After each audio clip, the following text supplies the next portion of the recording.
Yes, Hussainabad विद्यालय। Good morning all of you. आइए, real numbers, वास्तविक संख्याएं।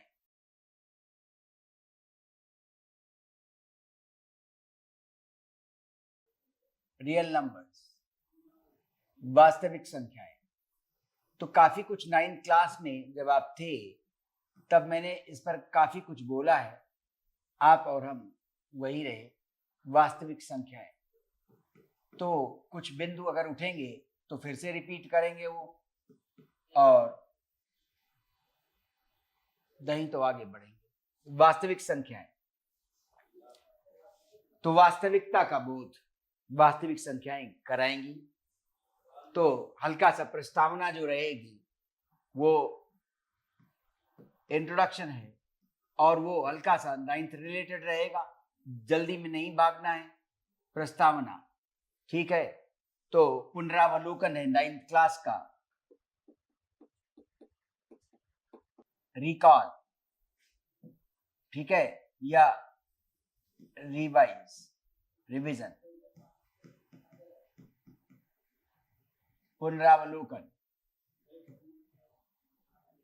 और वो पुनरावलोकन हल्का सा कुछ देर चलेगा प्रस्तावना में, वो कक्षा 9 होगी, ठीक है। तो वहां पर नंबर सिस्टम्स के नाम से पाठ था, आपको याद होगा। संख्या पद्धतियां, नंबर सिस्टम्स, ठीक है। तो नंबर सिस्टम्स में आपने संख्या पद्धति के बारे में जाना था। पद्धति, संख्या। अब पद्धति लिया गया तो पद्धति वर्ड करेक्ट है, सिस्टम्स उतना ज्यादा इलेबोरेट नहीं कर पा रहा है, पद्धति ज्यादा उपयुक्त है। संख्या पद्धति, ठीक है। तो संख्या पद्धति में हमने क्या देखा था कि पहला सेट हमने लिया था the set of natural numbers, प्राकृत संख्याओं का समुच्चय, प्राकृत संख्याएं। तो पद्धति क्यों, वही चीज जो आज 9th वालों से कह रहे थे। अब वो पहले तुमसे बात आ गई है, अभी 9th में अधूरी सी रह गई है, प्राकृत संख्याएं, ठीक है। खूब ध्यान से, 2 छोटी एक्सरसाइजेज हैं और 1 या 2 थ्योरम्स अच्छी हैं, इसलिए हम लोग बहुत ध्यान से पाठ को लेंगे। प्राकृत संख्याएं, तो पद्धति क्यों, प्राकृत संख्या में हम 1 से शुरू कर रहे हैं, 1 2 3। तो गणना के लिए प्रयुक्त हो रही हैं ये प्रस्तावना है, ध्यान रखिएगा। अगर 5 मिनट में ऐसा लगे क्या कि ऐसे नहीं करना है तो बताइएगा, ठीक है। और पहला पाठ वास्तविक संख्याएं, इसे पढ़ाया जा रहा है। क्लियर? पहला पाठ लाना चाहते हैं वास्तविक संख्याएं। प्रस्तावना में 9th क्लास का कुछ पुनरावलोकन कर रहे हैं। 9th क्लास में नंबर सिस्टम्स पहले पाठ का नाम था, वहां पर जो हिंदी अनुवाद लिखा गया है संख्या पद्धति, वो नंबर सिस्टम से ज्यादा अच्छा प्रयुक्त लग रहा है। पद्धति, पद्धति क्या है, गिनना शुरू करना है, 1 से गिनना शुरू करना, ये पद्धति है। 1 से गिनती शुरू करना या गणना शुरू करना, ये पद्धति है ना। 0 से शुरू नहीं कर सकते, ठीक है। ये 2 पुस्तकें हैं, 1 और 2, 2 पुस्तकें, ऐसा नहीं कह सकते 0 पहला और दूसरा 1, 0 और 1, तो कुछ अजीब सा लगेगा कि 2 पुस्तकें पकड़े हैं और कह रहे हैं 1 2 हो गई हाथ में और कह रहे हैं 1, तो कुछ गड़बड़ लग रहा है। क्यों, हमने इसको 0 कहा है और तब इसे 1 कहा है, अटपटा हुआ ना, ट्रिवियल, बेतुका, ठीक ना। तो क्या हुआ, गणना की पद्धति क्या है संसार में या सृष्टि में, गणना की पद्धति क्या है, 1 से गिनती करना, ठीक है। तो 1 से गिनती करना ये पद्धति थी। प्राकृत संख्याएं 1 2 3 से शुरू हुई। तो आज इस बात की खोज की है विद्यार्थियों के साथ कि अगला क्या आया। तो अगला यहाँ 10 लिख दिया गया था, तो आज इस पर चर्चा हुई कि ये 10 कैसे लिख लिया गया, ये 0 जो आया ये कहां से आ गया। ये 10 लिखने में प्राकृतिक संख्याओं में जब हमने 10 लिखा प्राकृत संख्याओं में तो ये शून्य कहां से आ गया? तो छात्रा कहती है शून्य तो यहाँ था नहीं, प्राकृत संख्याओं में शून्य था नहीं, और आपने यहाँ शून्य का प्रयोग कैसे कर लिया? तो शून्य का स्थान कहां था, शून्य की प्रतिष्ठा कहां थी जो ये आप अचानक यहां लाए? शून्य कहीं प्रतिष्ठित था कि नहीं? शून्य कहीं प्रतिष्ठित था कि नहीं? आप अचानक कैसे लाए?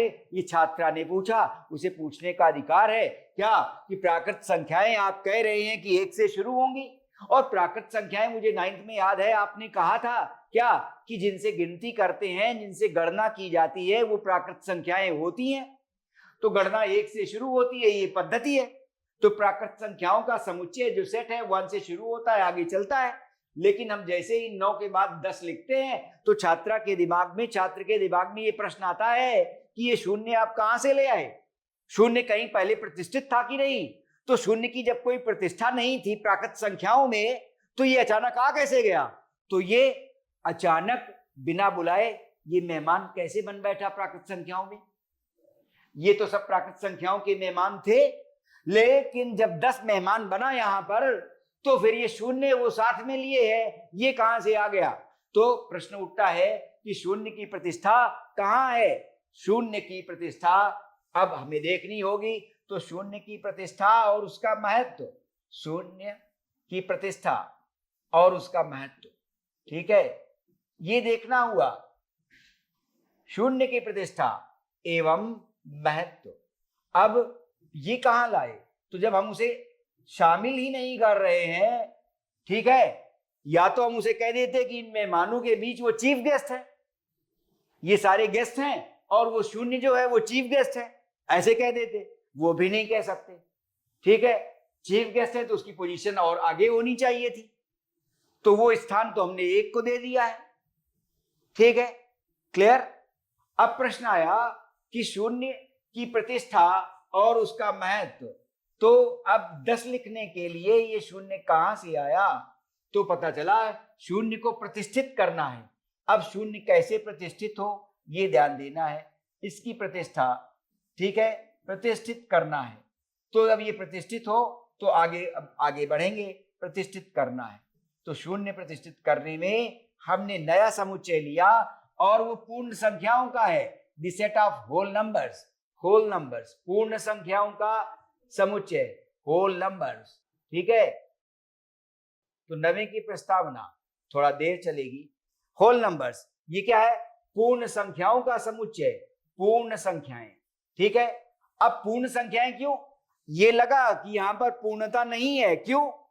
यहां पर हमने 10 को लिखने के लिए शून्य का प्रयोग कर लिया और इसकी कोई प्रतिष्ठा यहां नहीं थी, ये अचानक कहां से आ गया?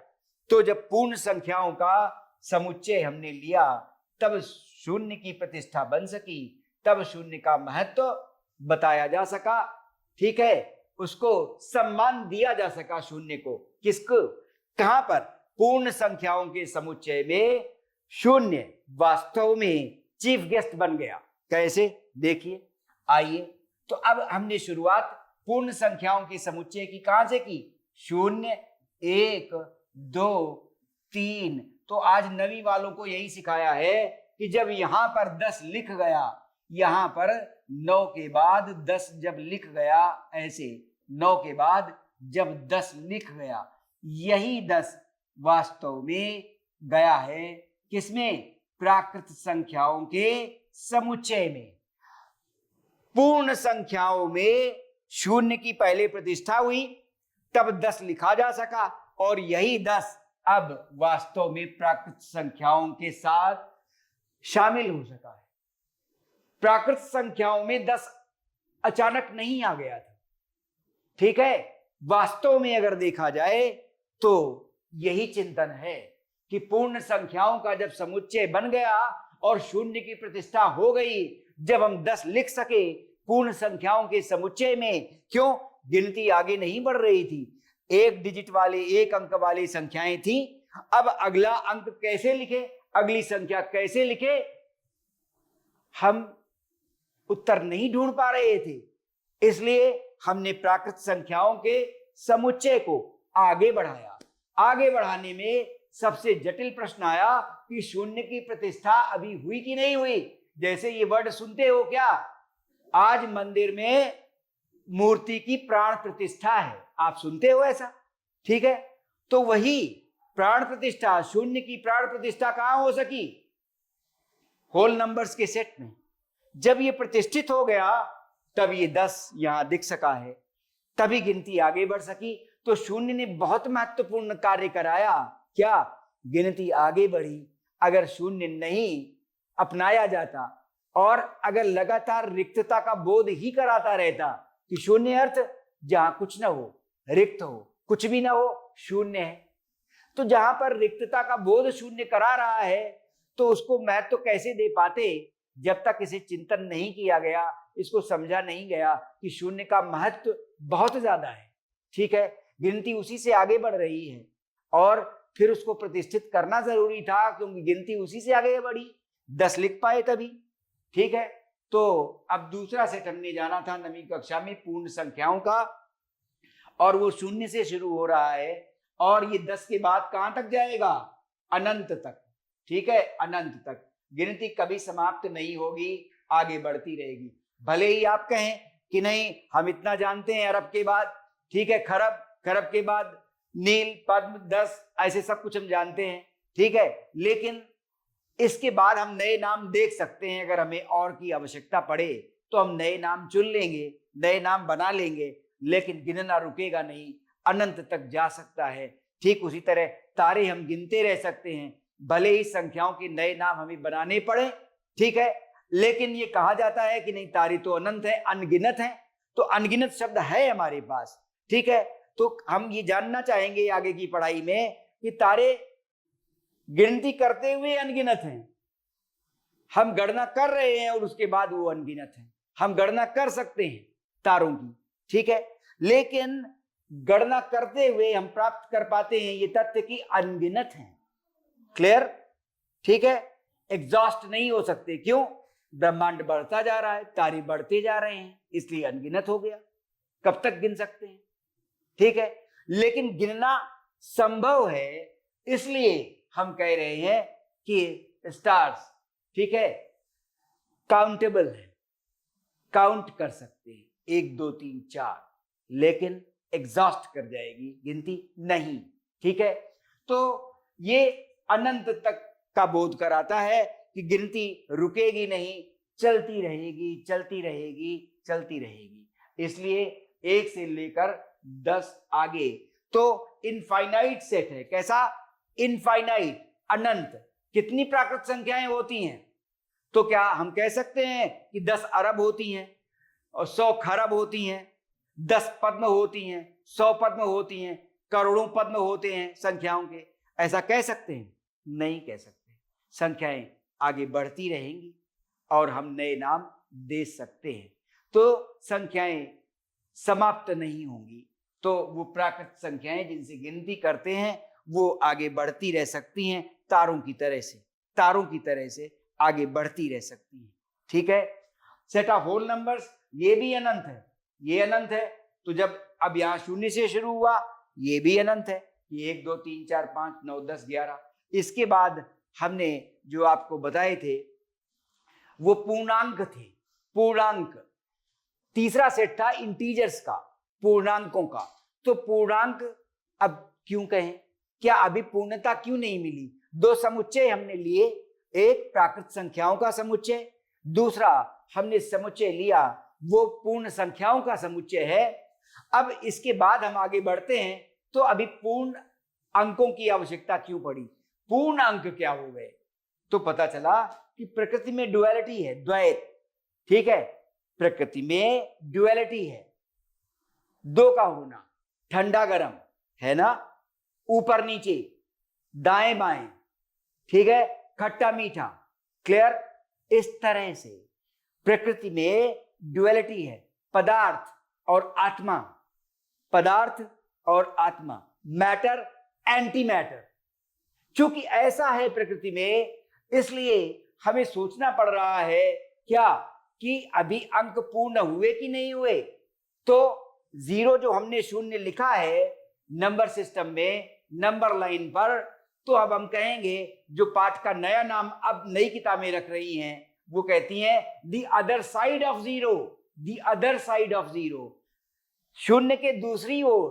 तो ठंडा और गर्म, ठीक है, अगर दाईं ओर गर्म है तो बाईं ओर ठंडा है, अगर दाईं ओर ऊपर है तो बाईं ओर नीचे है।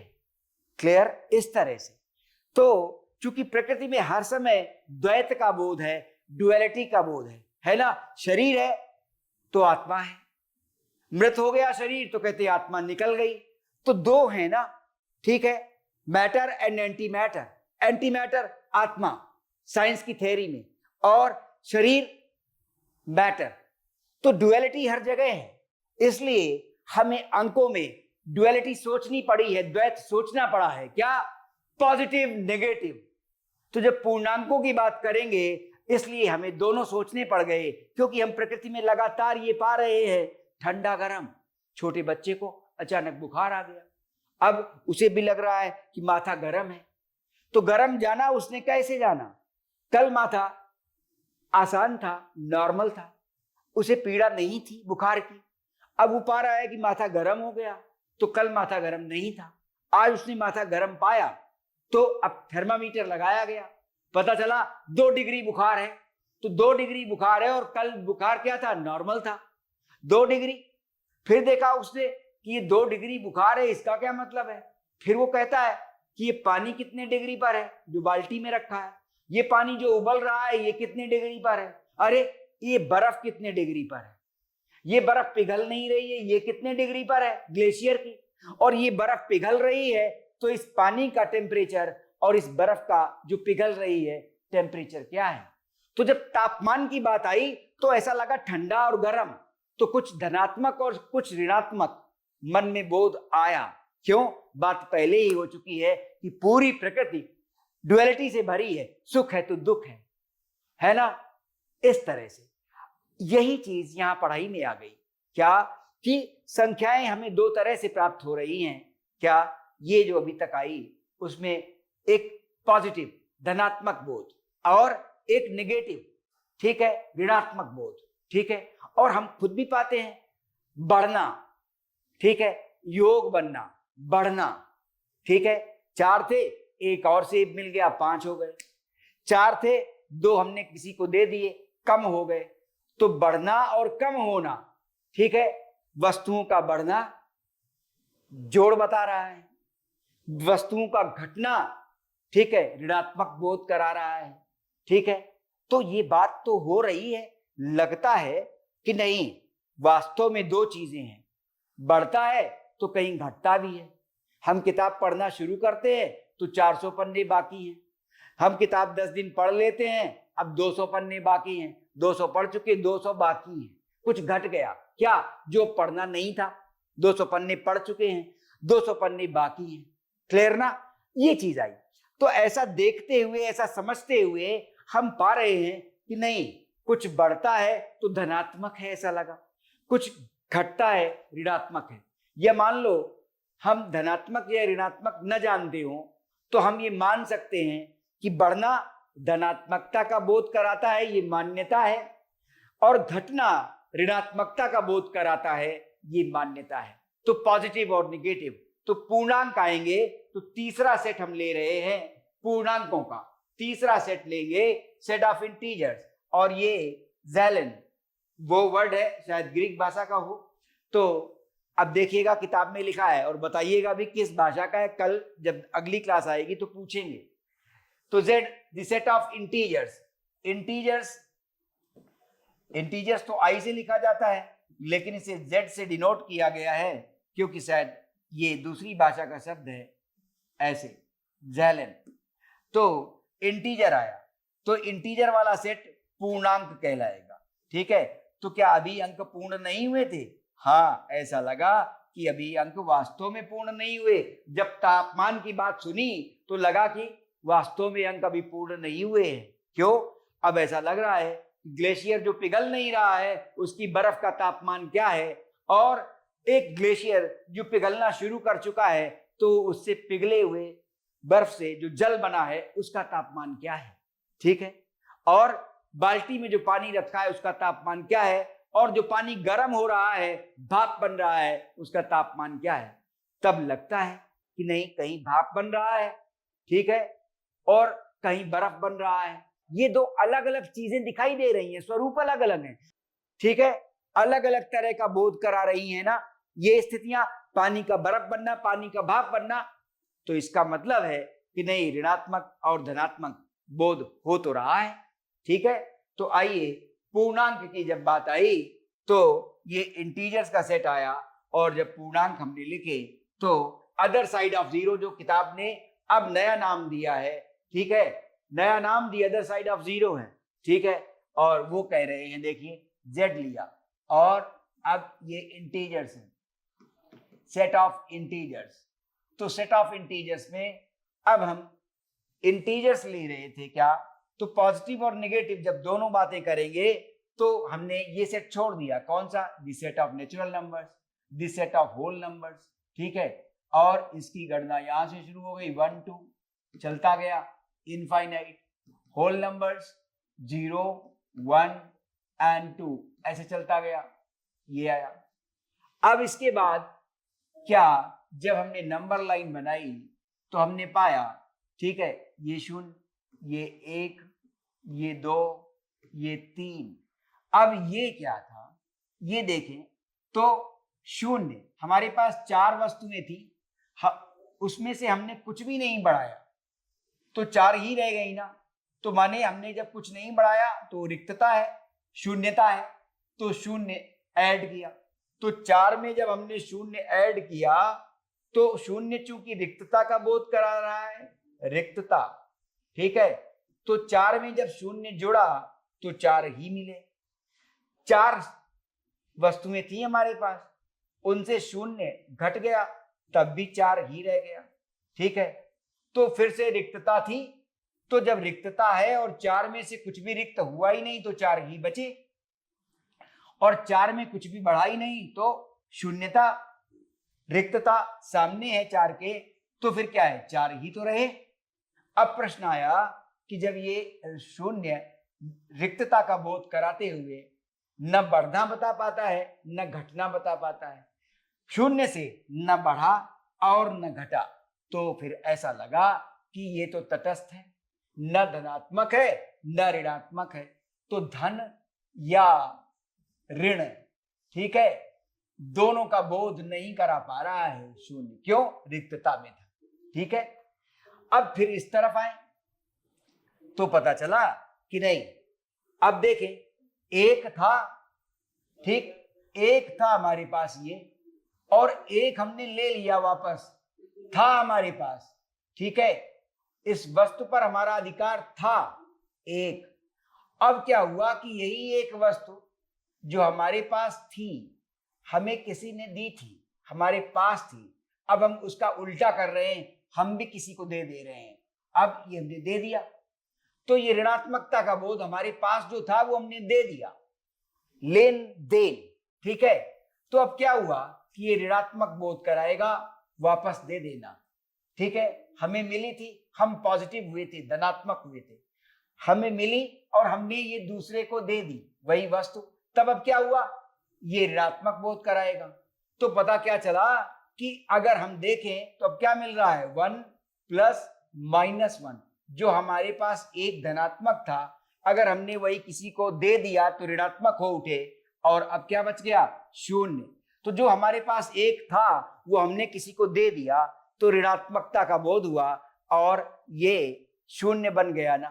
तो इधर के अंक क्या हुआ कि 0 धन या ऋण कुछ भी नहीं ले पाया, किसी का बोध नहीं है, और तो यहां पर इस तरफ जो पूर्णांक आ रहे हैं, तो जब इनको हमने धन से या ऋण से जोड़ा है तब पूर्णांक बन गए। तो जो पूर्ण संख्याएं थी अब वो पूर्णांक बनेंगी, कैसे, धनात्मक और ऋणात्मकता का बोध यदि उनसे संलग्न कर देंगे, इन पूर्ण संख्याओं से धनात्मकता का और ऋणात्मकता का बोध यदि संलग्न कर देंगे तो पूर्णांक बन जाएंगे। तो बाईं ओर ऋणात्मक -2 -3 -4, ठीक है, और इसको जो दिखाया है कि 0 बन गया, ठीक है। कि जो था वही दूसरे को दे दिया, शून्यता आ गई, ठीक है, कुछ भी नहीं रहा। तो ये धनात्मक या ऋणात्मक। तो पूर्णांक जो हमने लिए वो क्या हुए, देखो जरा, पूर्णांक लिया तो क्या हुआ, positive integers and negative integers, बीच में जीरो। जीरो क्या, नीदर पॉजिटिव नॉर नेगेटिव, ठीक, नीदर पॉजिटिव नॉर नेगेटिव। क्यों, न बढ़ना व्यक्त हो रहा है और न ह्रास, न वृद्धि न ह्रास, कुछ भी नहीं बताएगा। वृद्धि लें तो भी नहीं हुई, ह्रास लें तो भी नहीं, वृद्धि या ह्रास कुछ भी नहीं हुआ, ठीक है। बोध न होना, ठीक है। और इसके नीचे इधर आए पॉजिटिव इंटीजर्स, पूर्णांक, पूर्ण संख्याएं ही हैं, और नेगेटिव इंटीजर्स, ठीक है। Zero neither positive nor negative, ये याद रखना है क्योंकि ये फिल इन द ब्लैंक्स में आ जाती है बात, ठीक है। तो अब ये इंटीजर्स का सेट बन गया, ठीक। पूर्णांकों का, पूर्णांक कब कहलाए कि हमने पाया कि प्रकृति में हमें धनात्मक और ऋणात्मकता का बोध हो जाता है, इसलिए जो पूर्ण संख्याएं हैं उनमें धन और ऋण दोनों होने चाहिए। इसलिए एक नया समुच्चय, नया सेट बनाया और उस सेट को कहा पूर्ण संख्याओं का समुच्चय, ठीक है, द सेट ऑफ इंटीजर्स। लेकिन इसके पहले ही बीच में कई बार मैं बोल देता हूं कि ऋणात्मकता और धनात्मकता का बोध होने के पहले, जब कोई बालक या बालिका छोटा है, उसके पहले जब वो पूर्णांक नहीं जानता, धनात्मकता का और ऋणात्मकता का बोध उसे नहीं होता, तब वो उसके पहले कुछ और जान जाता है। इंटीजर्स के पहले उसने रेशनल नंबर जाना है। क्या, एक सेब था, आधा आधा दे दिया तो आधा हुआ 1/2, ठीक है। एक सेब के भाई बहनों के बीच 3 टुकड़े किए गए, 1/3 उसने -1 से पहले जाना है, 1/2 उसने -2 से पहले जाना है। तो प्रश्न उठता है कि जब टेक्स्ट बुक की तरह से पढ़ाते हैं तो इस बात को स्लिप कर जाता है हर पढ़ाने वाला, क्या, कि अब इस सेट के बाद ये सेट और इस सेट के बाद ये सेट और इस सेट के बाद ये सेट। तो सभी पढ़ाने वाले ऐसे ही तो बोल जाते हैं, the set of natural numbers, फिर the set of whole numbers, फिर द सेट ऑफ इंटीजर्स, और बीच में ये संख्या कहां चली गई जिसको हमने पहले जाना था, रेशनल नंबर्स।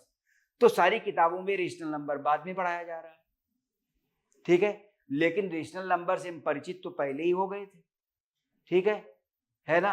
किताबें आई हैं, आधी किताबें मिली हैं, पूरी किताबें नहीं मिली। हम आसानी से कह देते हैं आधी किताबें मिली हैं, आधी नहीं मिली, अभी नहीं आई हैं, अभी छपी नहीं है। तो ये आधा हम जान गए थे बहुत बचपन में। लेकिन अभी जब हमने 3 समुच्चय सेट निर्धारित किए, कंसिडर किए नंबर सिस्टम्स में, तो हमने पाया कि अभी जिस संख्या से हम बहुत पहले परिचित हो गए थे, इन तीनों ही समुच्चय में वो संख्या नहीं आई है। जैसे एक सेब के 2 हिस्से होना 1/2, एक सेब के 4 हिस्से होना 1/4। तो 1/4 और 1/2 से हम बहुत बचपन से परिचित हैं, लेकिन अभी इन 3 समुच्चयों में उन संख्याओं का नाम नहीं आया, ठीक है।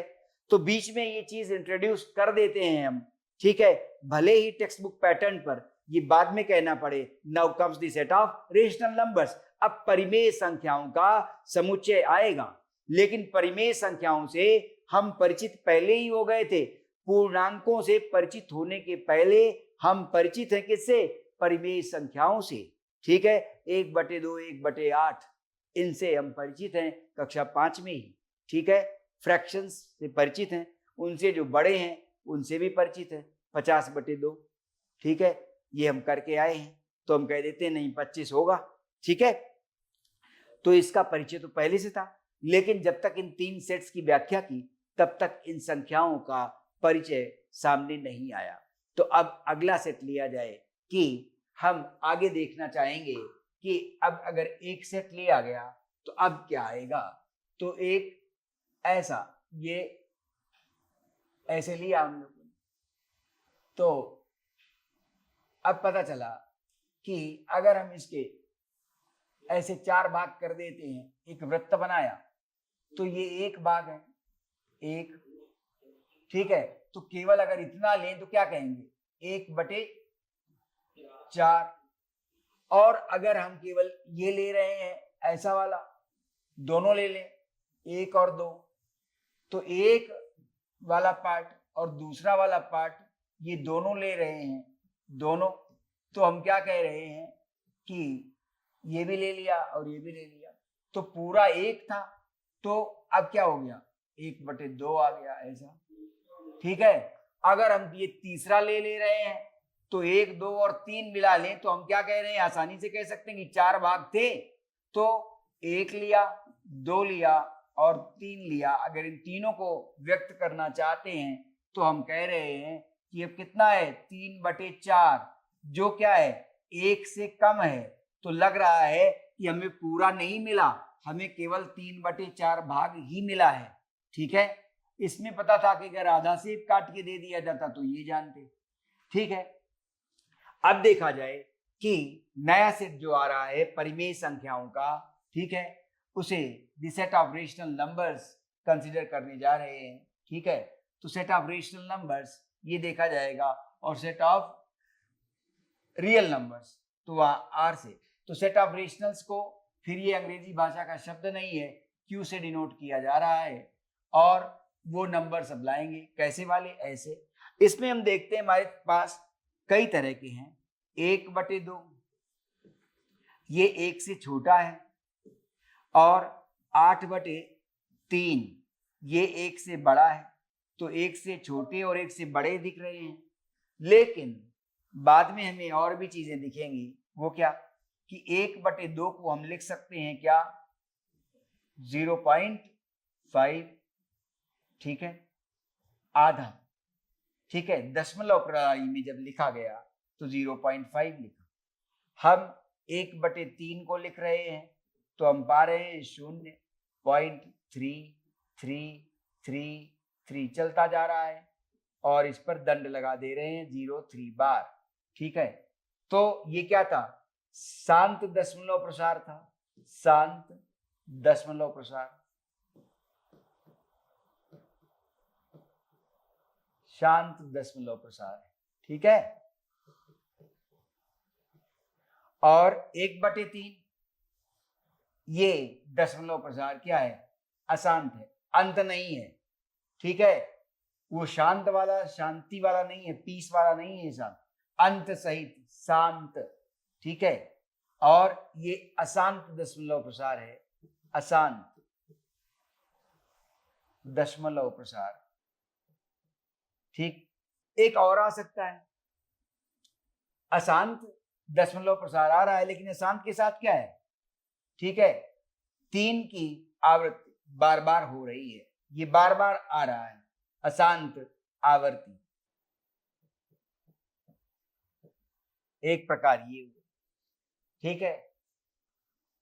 अशांत और आवर्ती, शांत तो इसे कह रहे हैं टर्मिनेटिंग डेसिमल, याद आ रहा है थोड़ा सा, टर्मिनेटिंग डेसिमल। ये क्या हो गया, non terminating repeating decimal, non terminating अशांत, नॉन टर्मिनेटिंग, शांत नहीं हुआ, अंत के सहित नहीं है, नॉन टर्मिनेटिंग। और आवर्ती रिपीटिंग, ठीक है। अब दो प्रकार हम देख रहे हैं कि हमारे पास ये जो नंबर अभी p/q के फॉर्म में दिख रहे हैं, अभी p/q का फॉर्म ही ले रहे हैं, ठीक है। उनमें हमने पाया कि वो शांत दशमलव प्रसार ले सकते हैं, अशांत और आवर्ती दशमलव प्रसार ले सकते हैं, ठीक है। और उन दोनों का उदाहरण 1/2 और 1/3 हमारे पास है, ठीक है। तो पाएंगे क्या कि ऐसे अंक या ऐसी संख्याएं जब हमारे पास आएंगी जिन्हें P बाई क्यू के फॉर्म में लिखा जाए।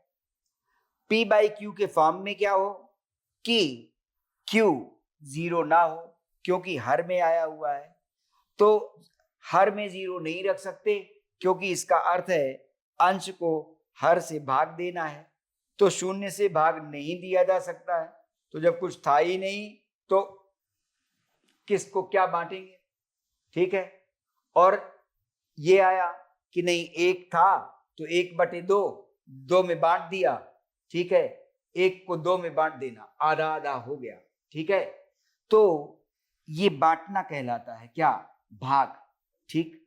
तो क्यू क्या हो, शून्य ना हो, ठीक है। तो ऐसे नंबर जो P बाई क्यू के फॉर्म के हैं, जबकि P और Q क्या है, पूर्णांक है। P और Q पूर्णांक है, P और Q पूर्णांक। Q बराबर क्या रखें कि शून्य नहीं होना चाहिए।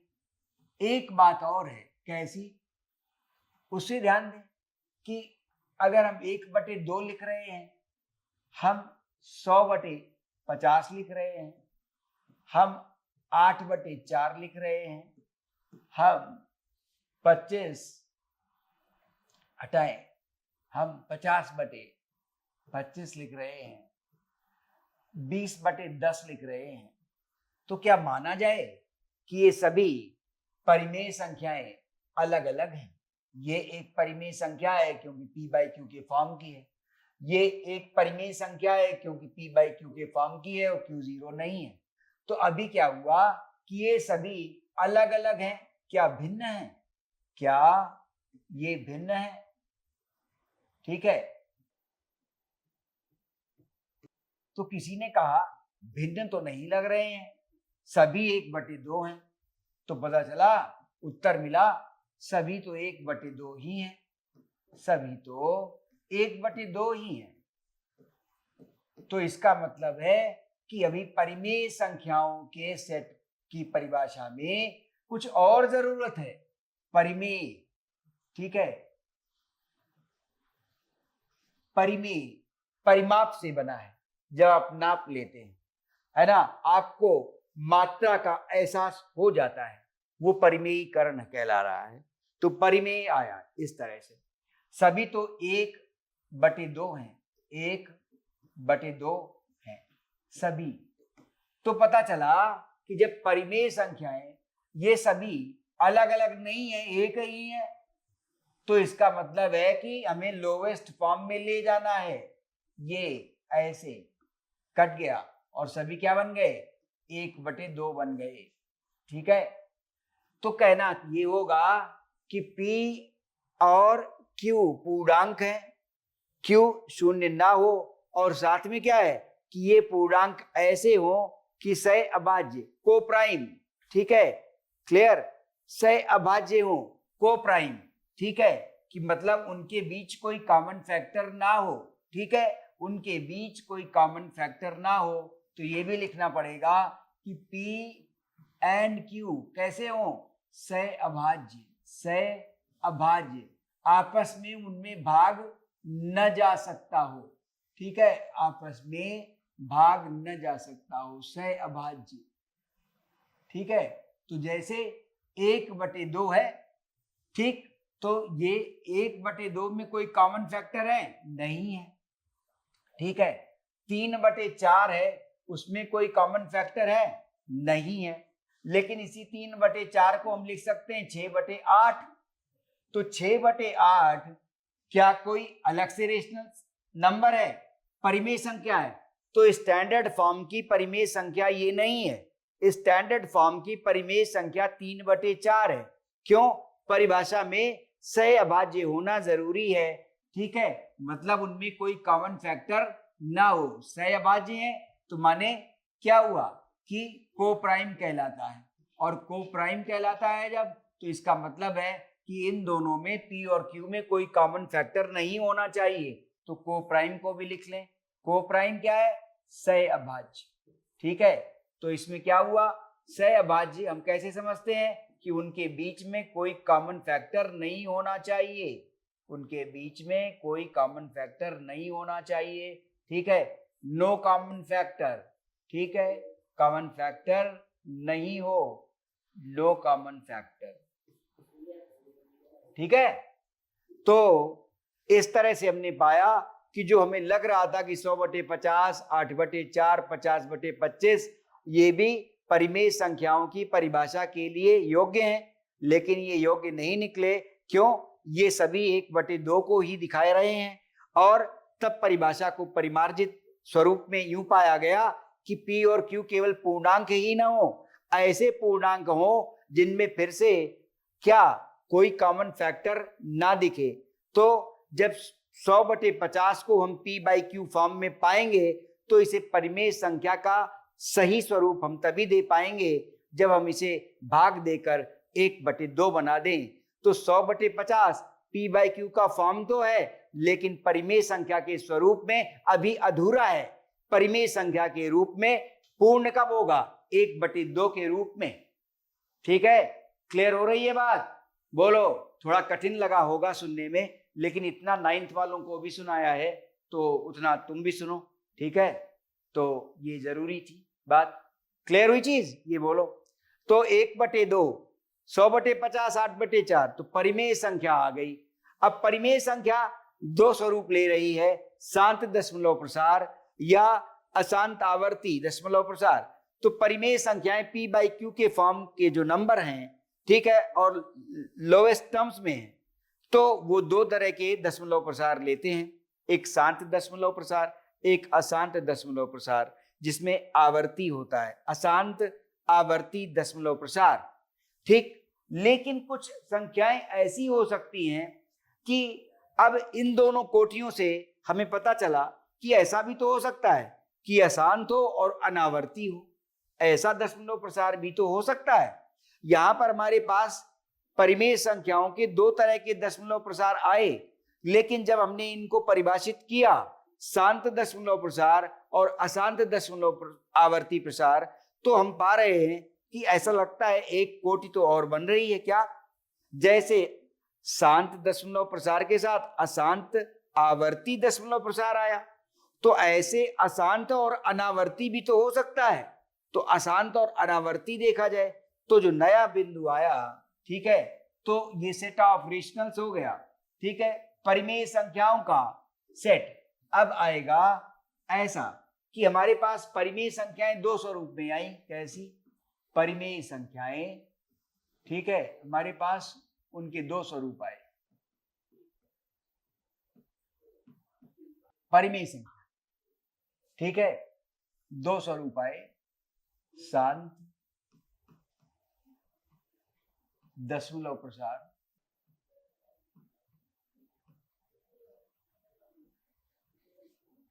और अशांत अनावर्ती। देखना है तो पहले आवर्ती, अशांत आवर्ती, आवर्ती दशमलव प्रसार।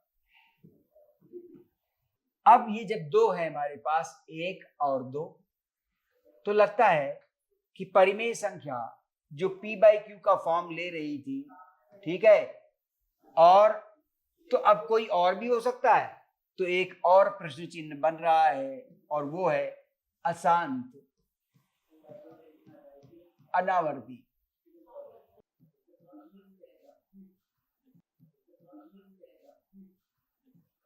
अशांत अनावर्ती, ठीक है, दशमलव प्रसार।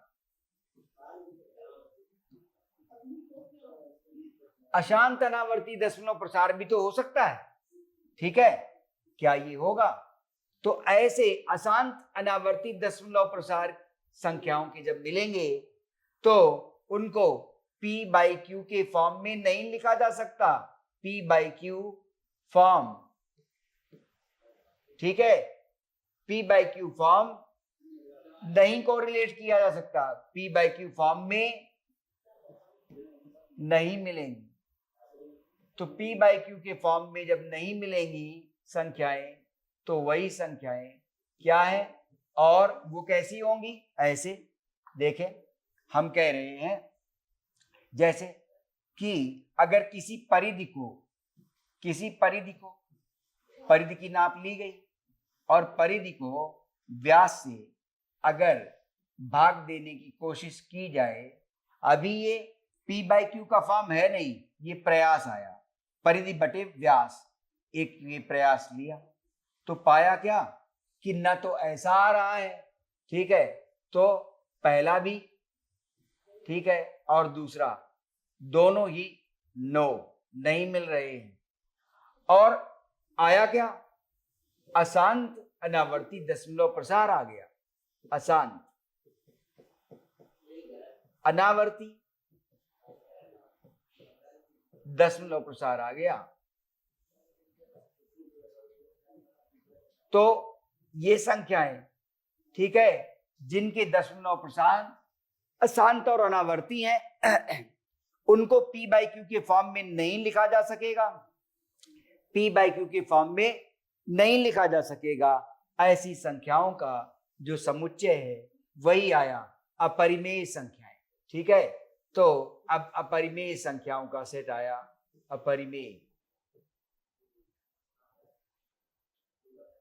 किताब देखिए क्या बताती है, अपरिमेय संख्याओं को किस तरह से डिनोट करते हैं, अपरिमेय संख्याएं, ठीक है। तो अपरिमेय संख्याएं बनी, ठीक, जिनमें हम पाएंगे कि अशांत अनावर्ती दशमलव प्रसार होते हैं, उनको P बाई Q के फॉर्म में नहीं लिखा जा सकता, और जिन संख्याओं को P बाई Q का फॉर्म स्वरूप नहीं दिया जा सकता, ठीक है, उन्हीं को अपरिमेय संख्याएं कहते हैं। अब धीरे से यहाँ पहुंचे थे 9th में कि कौन सा सेट बड़ा है, इसको कंप्लीट करते हुए प्रस्तावना का दूसरा भाग कंप्लीट हो जाएगा और हम 10th के पार्ट की ओर डायरेक्ट 1.1 की ओर और 1.2 की ओर आ रहे होंगे। पहले 1.2 देखेंगे कि 1.1 देखेंगे, क्योंकि 1.1 में ठीक है HCF और LCM की बात की गई है, तो वहां पर एक थ्योरम है जिसके कारण उस प्राइम फैक्टराइजेशन की थ्योरम को लेकर 1.1 बनी है, जो कि लगता है कि शायद जो संख्या का पाठ है उससे संबंधित नहीं लगती है एक्सरसाइज। इस बात को भी चर्चा में जरूर लेंगे। तो 1.1 5वें के स्तर पर डिस्कस करेंगे कि 7वें के स्तर पर, ठीक है, इसे भी देखना है। अभी पहले 1.2 की ओर पाठ का जो नाम है क्या, वास्तविक संख्याएं, रियल नंबर्स, उस आधार पर चर्चा कर रहे हैं।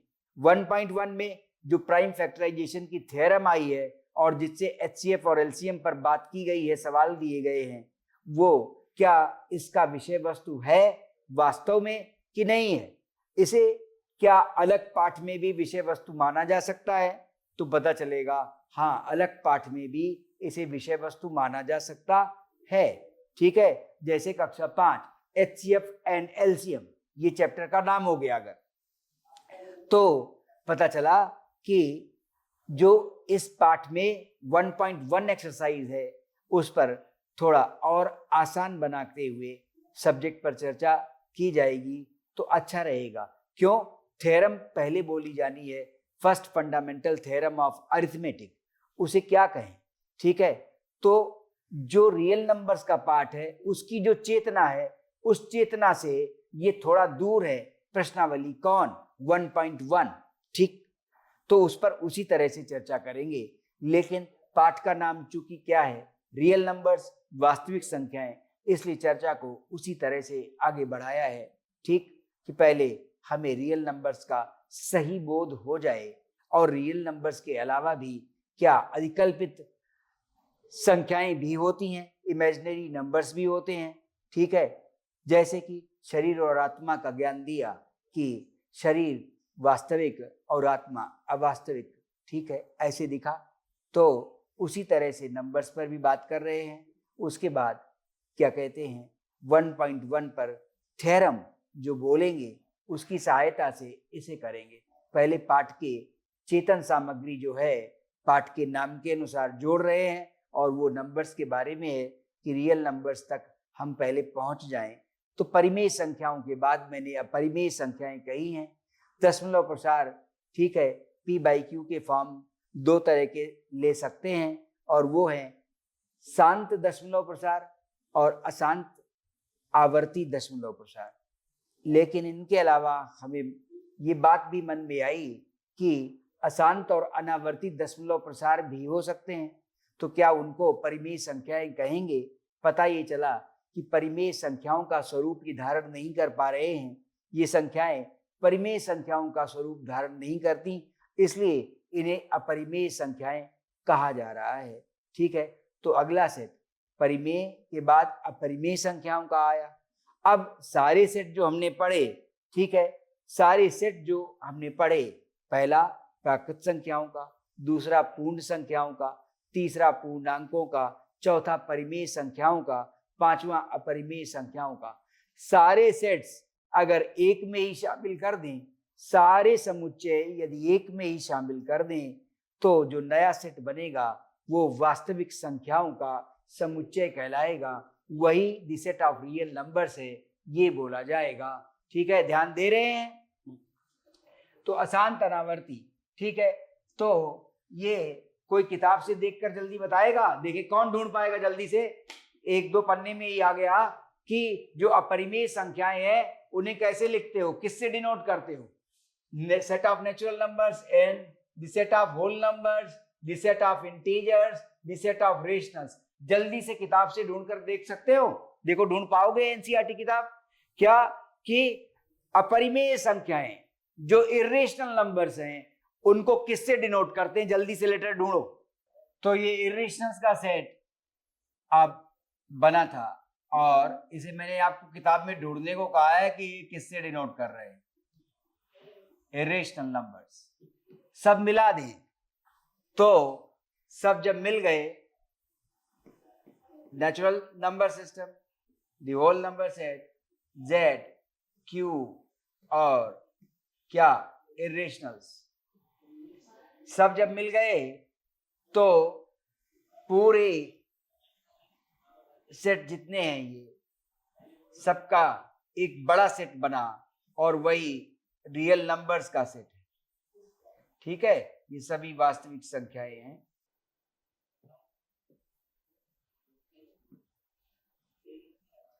ठीक है यार,